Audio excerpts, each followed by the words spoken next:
Merci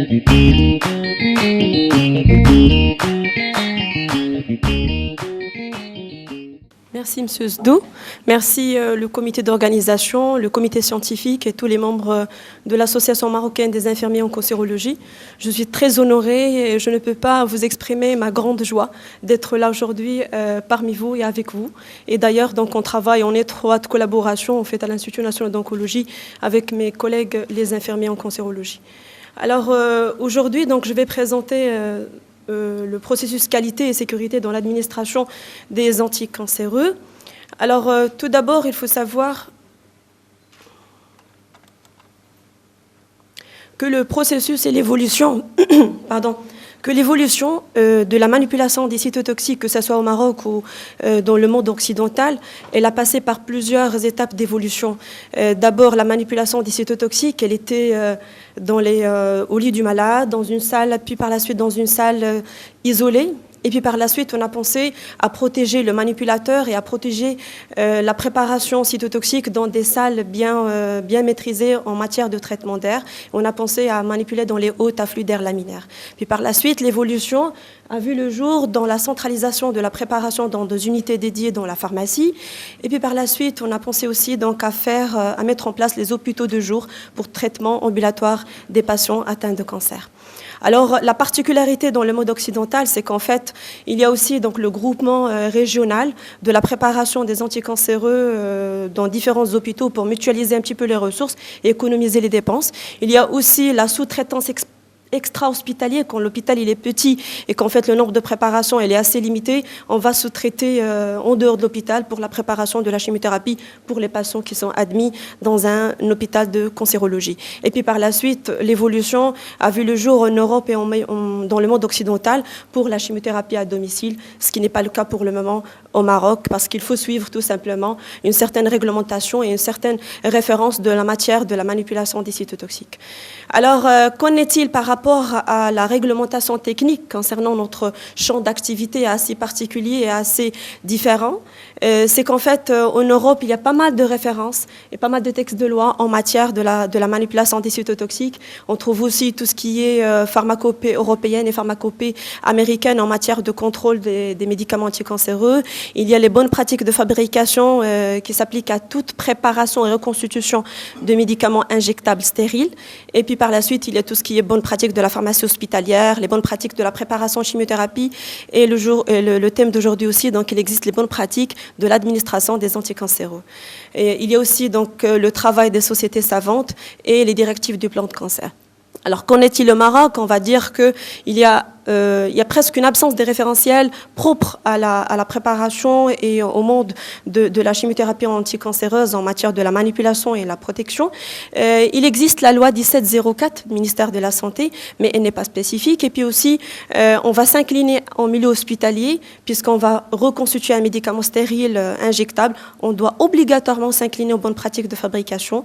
Et puis par la suite, on rend hommage à toutes les sociétés et toutes les associations savantes, y compris l'AMIC, dans l'établissement des recommandations et des travaux d'ateliers et de séminaires pour donner naissance à certaines recommandations et certaines pratiques professionnelles qu'il faut mettre en place. Il ne faut pas oublier aussi donc, le grand effort de la Fondation Leila Slimane et le ministère de la Santé qui ont travaillé en partenariat depuis 2010 pour élaborer donc, le plan cancer. D'ailleurs, on suit les directives de ce plan cancer au Maroc. Juste à titre d'exemple, c'est que la réglementation américaine, je vais la prendre comme exemple, qu'elle est la plus difficile et la plus stricte en matière de la protection individuelle. Pourquoi? Parce que ça coûte de l'argent, tout simplement. Et, beaucoup en avance parce que l'hôpital n'est remboursé par les assurances que si les hôpitaux utilisent les moyens de protection. Il y a une réduction spectaculaire des risques et il y a une réduction des procès judiciaires des patients. Et par conséquent, il y a une certaine économie d'échelle en réduisant les iatrogénies, toutes les maladies des patients. Il y a aussi une augmentation de la qualité des soins, une augmentation de la sécurité du couple patient et personnel soignant. Alors, le secteur de la santé fait régulièrement l'objet de différentes réformes. Et l'objectif principal, c'est quoi? C'est optimiser et sécuriser le traitement. Et actuellement, à l'échelle nationale, on parle de la sécurité du patient. Donc, ça devient le souci et la priorité nationale, en partie parce qu'en fait, aussi, il faut veiller à la sécurité du personnel et de l'environnement. Plusieurs démarches visent à créer une dynamique associant les patients et les professionnels de santé pour avoir une meilleure communication, pour prévenir les incidents et les accidents liés à la manipulation des médicaments anticancéreux. Alors, vous savez tous que le circuit de la chimiothérapie, qu'on passe par le diagnostic, la prescription, la validation, la préparation, le transport, l'administration, la gestion des déchets, c'est un processus qui est très compliqué. Pourquoi? Parce qu'en fait, on fait intervenir donc plusieurs acteurs déjà. Et si on dit il y a plusieurs acteurs, ça veut dire que il y a une source d'erreur quand même qui est potentielle et qui peut mettre en jeu la sécurité du patient et peut aussi générer différentes dérives de tout ordre, que ce soit social ou financière. Donc, il faut faire attention. Alors par la suite, donc, les managers des établissements de santé, ils ont le souci de quoi? De mettre en place un système de qualité, un système de sécurité, aussi bien pour le personnel que pour le patient. Les enjeux, ils sont grands, ils sont nombreux, ils sont humains, sanitaires, organisationnels, sociaux et économiques. Alors, pour le manager de l'établissement de santé, il doit établir un processus organisationnel, une cartographie des compétences. Il faut savoir qu'il y a un constat général d'un certain nombre de choses qui ont été dégagées et éventuellement j'ai choisi deux. Donc la première des choses, c'est que nos établissements de santé ne cessent de progresser. Donc il y a une évolution irréversible. Pourquoi? Parce qu'en fait il y a notre type de clientèle, elle est assez différente. C'est des patients qui sont atteints de cancer, d'une maladie chronique, et aussi donc la typologie, la compétence et la multiplicité des services qu'on leur présente et qu'on leur donne dans nos établissements. Et aussi par la suite parce qu'on est engagé par l'obligation des résultats. Nos patients, il doit être satisfait, il doit être bien pris en charge. Et bien sûr, parce que nos établissements de santé, on va traiter le facteur humain, donc ce patient, en étant un être humain. Et puis par la suite, le deuxième facteur qui est dégagé, c'est les risques non maîtrisés. Alors, dans chaque processus de la chimiothérapie, il faut savoir qu'il y a des risques et des dommages qui peuvent impacter le patient, le personnel, donc il y a des risques.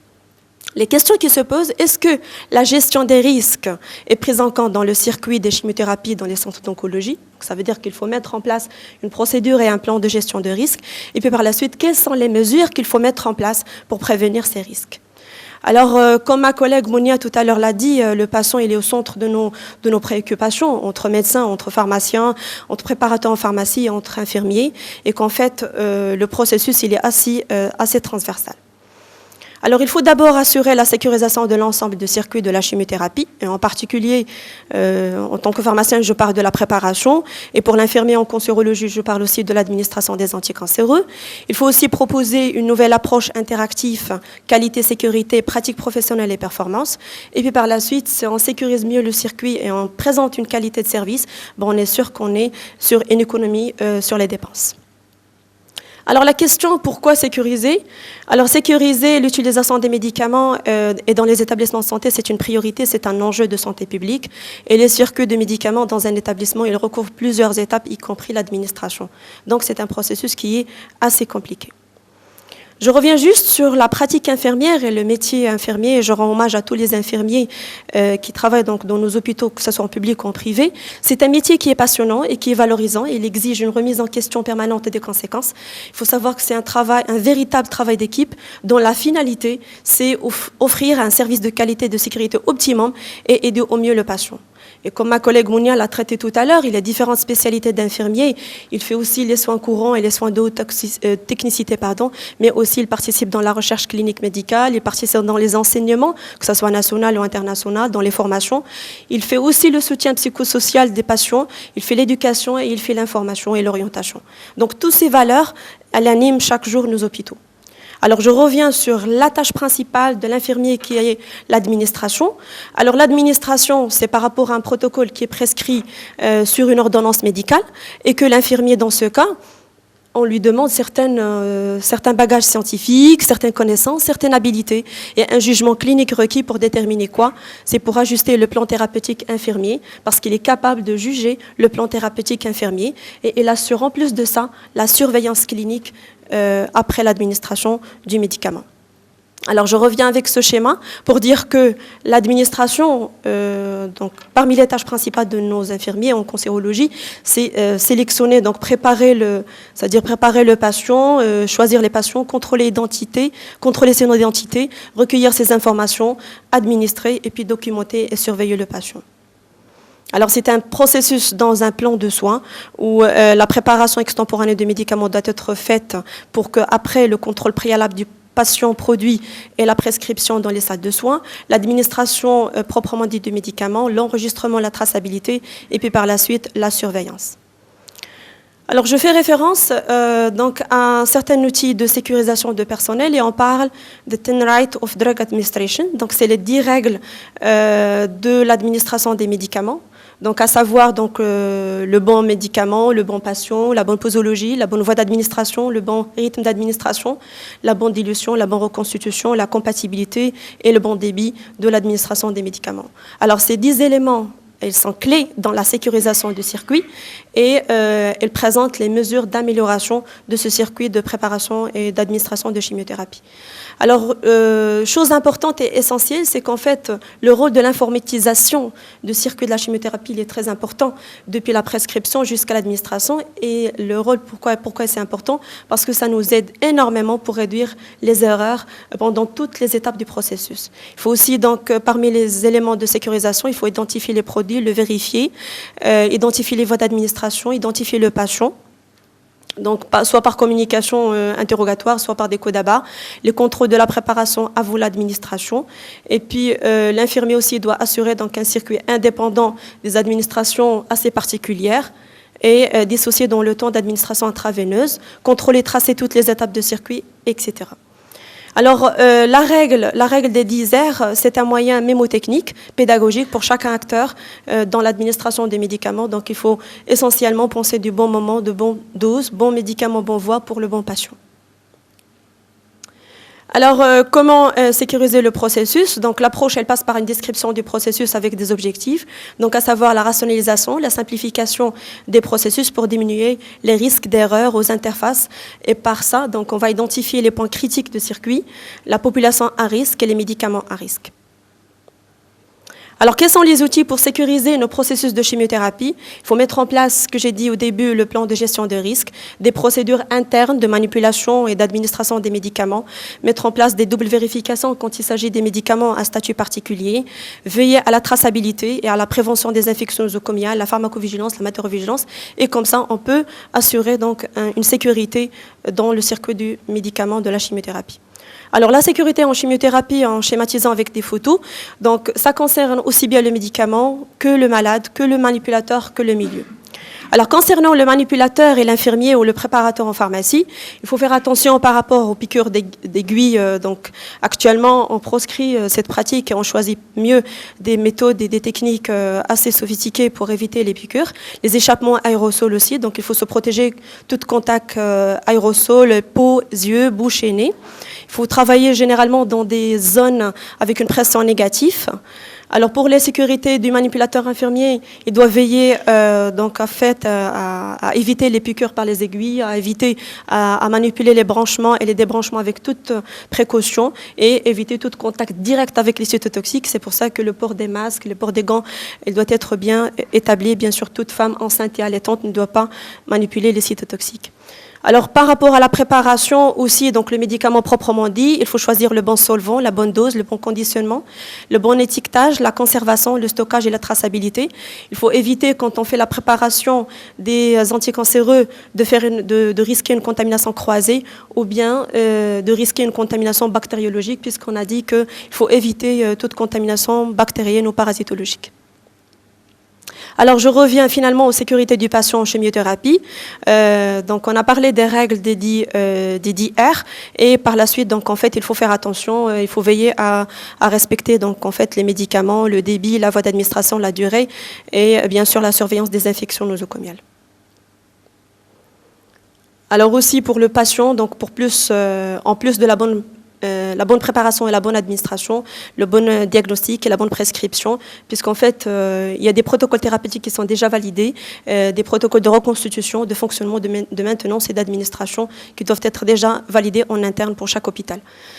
Pour l'environnement, en dernier lieu, donc ces différents types de contamination, la contamination aérienne, il faut faire des contaminations particulières aussi, il faut faire des contrôles et des contrôles pour éviter toute contamination bactériologique, cytotoxique ou particulière de l'air. Voilà, donc en fait, il y a plusieurs moyens. Gestion des déchets cytotoxiques, manipulation dans des aires à atmosphère contrôlée, avoir des kits d'urgence au cas de casse d'un flacon cytotoxique ou en cas de piqûre par un médicament ou une injection accidentelle par un cytotoxique. Donc il faut mettre en place une procédure de gestion de risque. Alors, les sources et les véhicules de la contamination des cytotoxiques, ça peut être l'air, ça peut être les fluides, ça peut être le produit lui-même, ça peut être le personnel et les équipements contaminés. Parfois aussi les structures architecturales, séparer les circuits contaminés et non contaminés. Et c'est pour ça qu'il faut mettre en place des procédures de maîtrise de contamination, que ce soit la qualité de l'air, la désinfection, l'habillement, le matériel correct qui doit être qualifié et validé, les locaux qui doivent être adaptés et les procédures adaptées. Donc rapidement, avant de finir, donc juste un petit rappel, contrôle avant l'administration, il faut toujours vérifier la préparation avant l'administration et s'il y a un problème, il faut arrêter et prévenir le médecin d'ailleurs. Et puis par la suite, tout médicament anticancéreux qui doit être préparé dans une unité dédiée pour la préparation, il est prêt à l'emploi et la préparation doit être étiquetée, identifiée, que ce soit la préparation ou le suremballage. Alors juste, j'attire l'attention sur la mise en place d'une procédure pour différencier l'administration intraveineuse des administrations intrathécales, par exemple, puisqu'il faut dissocier dans le temps l'administration intraveineuse des 20 cas alcaloïdes et l'administration intrathécale des autres anticancéreux pour éviter les neurotoxicités des médicaments tels que les 20 cas alcaloïdes ou les anthracyclines, évaluation des abords veineux et le réglage de débit d'une pompe à perfusion pour assurer donc une meilleure administration.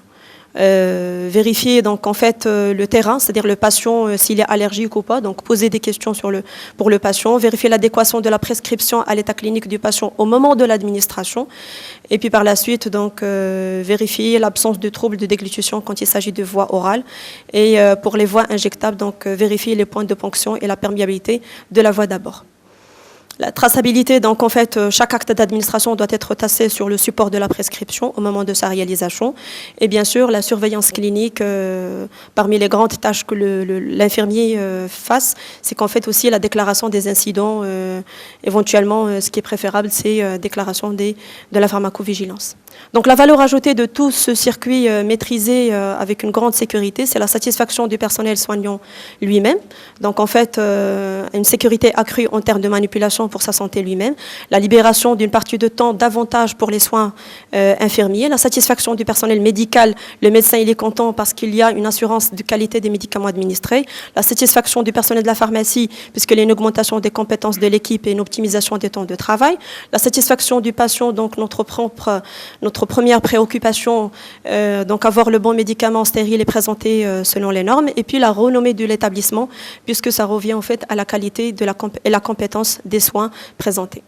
Voilà, donc en conclusion, donc, face à la complexité du circuit de médicaments, notamment par les nombreux acteurs de santé intervenants, sa sécurisation devient primordiale et représente un des objectifs de santé publique prioritaires. Il est important de concentrer les efforts sur la gestion des risques et sur la prévention des risques. Je vous remercie.